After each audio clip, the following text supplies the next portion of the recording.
beat.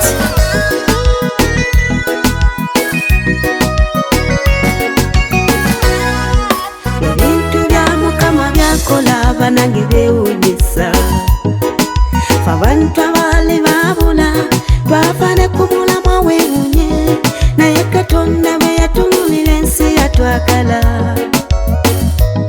Labayo bwatutumira omwana gwe yalina omwati, n'amuweereza wano ku nsi ajja atusawule. Naye Mukama wanjagalakoki kuba nali sisaanira, taata wanjagalakoki kuba nali sisaanira, Yesu wanjagalakoki kuba nali sisaanira.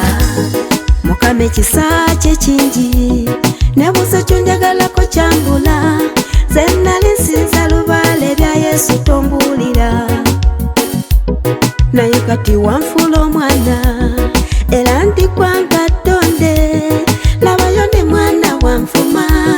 Mukama wanjagala weebale, naye Mukama wanjagalakoki kuba nali sisaanira, taata wanjagalakoki kuba nali sisaanira, Yesu wanjagalakoki kuba nali sisaanira.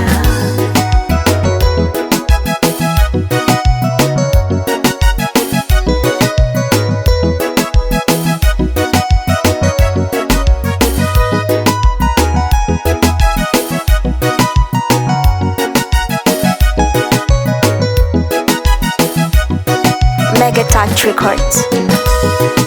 Naye Mukama kyusudde wanjagala ssebo, naye munda nnina ekibuuzo, kiki gwe ky'oyagala nkole?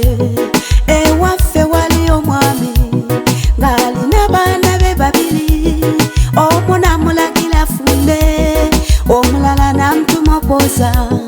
Omwami be yafuluma ennyumba, ow'okwoza n'afumba emmere, ate ono gwe batuma fumbe yadda ku TV kulaba kifaananyi.